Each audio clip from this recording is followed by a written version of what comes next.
Halo semua teman-teman virtualku. Hari ini kita akan melanjutkan mata kuliah Sistem Sosial Budaya dan Globalisasi. Pada kesempatan kali ini yang akan mempresentasikan adalah kelompok 3. Yaps, kelompok 3 yang beranggotakan Nida Konita Salsabila, Murni Indah Permatasari, Isnani Nurhalimah, Made Ayu Intan, dan juga ada Adinda Lelowardiana. Kelompok kami akan mempresentasikan mengenai budaya lokal Nusantara sebagai sistem budaya nasional. Pada pembahasan kali ini, kami akan membahas 3 poin. Yang pertama, tentang sejarah perkembangan budaya Nusantara. Yang kedua, pengertian budaya lokal dan contoh-contohnya. Dan yang ketiga, ada budaya lokal Nusantara sebagai pembentukan budaya nasional. Berbicara tentang seni budaya di tanah Nusantara, hal yang harus pertama kita sadari adalah bagaimana sebenarnya perkembangan budaya ini dari masa ke masa, sehingga bisa menjadi seperti sekarang yang sangat beragam. Sejarah mencatat dunia seni rupa muncul dan berkembang seiring perjalanan hidup manusia, yakni sejak dari zaman batu, zaman klasik, dan juga zaman Indonesia baru. Berikut penjelasannya. Pada zaman batu, terdapat 3 zaman batu yang berbeda. Yang pertama, ada zaman batu tua atau disebut dengan Paleolitikum, dan yang kedua zaman batu tengah atau disebut dengan Mezolitikum, dan yang ketiga ada zaman batu muda atau disebut Neolitikum, dan zaman batu besar yang disebut dengan Megalitikum. Zaman batu tua atau disebut dengan Paleolitikum, pada hakikatnya manusia praaksara di zaman dahulu mulai memahami seni rupa, yaitu dengan ditemukannya lukisan kuno di Goa Leang-Leang, Sulawesi Selatan, berupa telapak tangan dan tubuh manusia. Di zaman ini juga sudah mulai tercipta karya seni yang memiliki fungsi yaitu memiliki fungsi pakai yang bisa membantu dalam kehidupannya, seperti membuat kapak genggam. Selanjutnya ada zaman batu tengah atau disebut dengan Mezolitikum. Pada zaman ini mulai ada perkembangan dengan ditemukannya bukti beberapa temuan seperti 1. Ujung panah, 2. Flak, yang ketiga batu penggiling, keempat pipisan, kelima kapak batu, dan yang terakhir ada alat-alat dari tanduk rusa. Selanjutnya ada zaman batu muda atau disebut dengan Neolitikum. Pada zaman ini, seni rupa mulai berkembang dengan ditemukannya beberapa bukti adanya kapak lonjong dan persegi. Kapak persegi ditemukan di beberapa tempat, yakni ada di Lahat, Bogor, Sukabumi, Karawang, Pacitan, Tasikmalaya, dan lereng Gunung Ijen. Dan kapak lonjong ditemukan di Papua, Minahasa, Sarawak, dan Kepulauan Tinambar. Selain itu, di zaman ini seni rupa lebih maju dengan ditemukannya tembikar dari tanah liat yang sudah diberi motif hiasan yang bersifat magis seperti 1. Perhiasan cincin, yang kedua ada kalung, 3. Gelang dari batu, dan keempat ada pakaian dari kulit kayu. Selanjutnya ada zaman batu besar atau Megalitikum. Pada periode ini mulai dibangun beberapa monumen-monumen batu sebagai upacara keagamaan yang memiliki nilai seni. Berikut diantaranya. Yang pertama ada dolmen, yaitu sejenis meja dari batu berukuran besar yang berfungsi untuk meletakkan sejati di atasnya dan juga sebagai tanda bahwa di bawahnya ada kuburannya. Yang kedua ada punden berundak, yaitu berupa sebuah batu yang disusun berundak menyerupai candi dan arca batu. Yang ketiga, kuburan batu atau sarkophagus, yaitu sejenis peti dari batu untuk menyiapkan orang mati.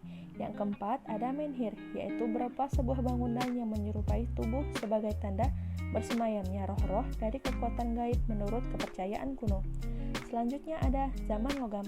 Zaman logam adalah zaman yang mengalami peningkatan dalam bidang karya seni, karena manusia sudah mulai bisa menciptakan berbagai benda dari bahan logam. Pada zaman ini ditandai masuknya kebudayaan Indonesia Cina ke Indonesia sekitar 500 sebelum Masehi. Peninggalan pada zaman ini yaitu berupa kapak dan pedang perunggu dan benda hias dari perunggu. Zaman klasik. Zaman klasik adalah periode kerajaan-kerajaan di Nusantara di mana zaman tersebut dikelompokkan menjadi 2, yaitu masa Hindu-Buddha dan masa perkembangan Islam. Pada masa kerajaan Hindu-Buddha, seni rupa Nusantara berkembang pesat dengan bukti temuan beberapa candi-candi di wilayah Nusantara Indonesia. Seperti yang pertama ada Candi Borobudur, yang kedua ada Candi Prambanan, yang ketiga ada Candi Sewu, keempat ada Candi Singasari, kelima Candi Mendut, dan yang terakhir ada Keraton Ratu Boko. Sedangkan pada masa kerajaan Islam banyak meninggalkan seni bangunan seperti 1. Masjid dan makam, 2. Bangunan, 3. Keraton, 4. Kaligrafi, dan yang terakhir ada ragam hias bercorak Islam. Selanjutnya, pengertian budaya lokal dan contoh-contohnya. Pengertian budaya lokal menurut para ahli. Yang pertama ada W. Ajlah mengatakan bahwa budaya lokal adalah ciri khas budaya sebuah kelompok masyarakat lokal. Yang kedua dari Irwan Abdullah menerangkan bahwa kebudayaan akan selalu terkait dan berhubungan dengan hal-hal fisik seperti geografis. Contohnya, budaya Jawa pasti dan sudah pasti berkembang di Pulau Jawa. Maka dari itu, ia menyebutkan bahwa geografis merupakan sebuah landasan dalam menentukan dan mendefinisikan budaya lokal. Yang ketiga ada Murphy dan Hillenbrand mengatakan bahwa budaya lokal dapat diartikan sebagai karakteristik perilaku dalam suatu kelompok. Maka dapat disimpulkan bahwa budaya lokal adalah nilai-nilai lokal hasil budaya daya masyarakat suatu daerah yang terbentuk secara alami dan diperoleh melalui proses belajar dari waktu ke waktu. Budaya lokal dapat berupa hasil seni, tradisi, pola pikir, atau hukum adat.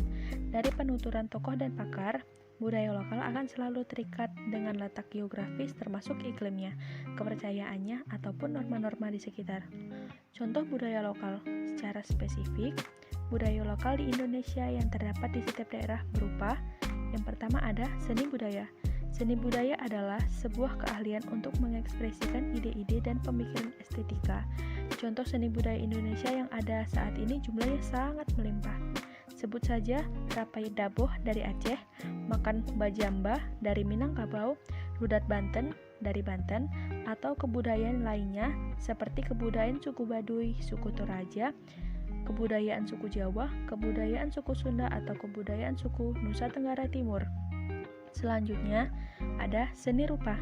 Seni rupa adalah sebuah seni yang menghasilkan karya yang penuh dengan nilai kreativitas, nilai estetika, dan nilai kebanggaan yang bisa dilihat oleh mata, diraba, dan dapat dirasakan dengan hati, perasaan, dan pikiran. Contoh seni rupa yang ada di Indonesia sangat banyak. Contoh-contohnya adalah seni patung, kaligrafi, seni lukis, seni kriya, dan masih banyak cabang seni lainnya. Seni tari atau tarian adat. Tarian adat adalah suatu ungkapan jiwa untuk mengutarakan tujuan tertentu yang disajikan berupa gerak tubuh yang menjadi satu kesatuan. Contoh seni tari yang ada di Indonesia adalah tari Betiana Ketawang, tari Ronggeng, tari Kecak, dan lain-lain. Hukum adat adalah sebuah sistem yang digunakan untuk sekelompok masyarakat pada daerah tertentu. Contohnya, potong jari dari Papua, berjinjing dari Aceh, pangasingan dari Maluku, dan masih banyak lagi. Selanjutnya, ada seni pertunjukan. Adalah sebuah seni yang melibatkan banyak unsur seni di dalamnya. Seni pertunjukan tidak dapat dilakukan oleh satu orang saja, tetapi juga melibatkan tim. Contoh seni pertunjukan lokal Indonesia adalah ketoprak, lenong, dan ludruk. Selanjutnya ada seni musik. Seni musik adalah hasil karya berupa bunyi yang dituangkan dalam bentuk lagu atau komposisi bagian ungkapan, perasaan, dan pikiran. Contoh seni musik lokal Indonesia adalah keroncong dari Jakarta, tabuh salimpat dari Jambi, kombi dari Papua, dan lain-lain. Penjelasan pasal tersebut menyatakan bahwa kebudayaan bangsa ialah kebudayaan yang timbul sebagai buah usaha budidaya masyarakat Indonesia seluruhnya. Kebudayaan lama dan hasil yang terdapat sebagai puncak kebudayaan di daerah-daerah di seluruh Indonesia terhitung sebagai kebudayaan bangsa. Selanjutnya, menurut Undang-Undang Republik Indonesia Nomor 5 Tahun 2017, pemajuan kebudayaan dilaksanakan berlandaskan Pancasila. Undang-Undang Dasar Negara Republik Indonesia Tahun 1945, Negara Kesatuan Republik Indonesia, dan Bhinneka Tunggal Ika. Dan asas pemajuan kebudayaan Indonesia adalah yang pertama ada toleransi, yang kedua ada keberagaman, yang ketiga ada kelokalan, yang keempat manfaat, dan yang terakhir adalah keberlanjutan.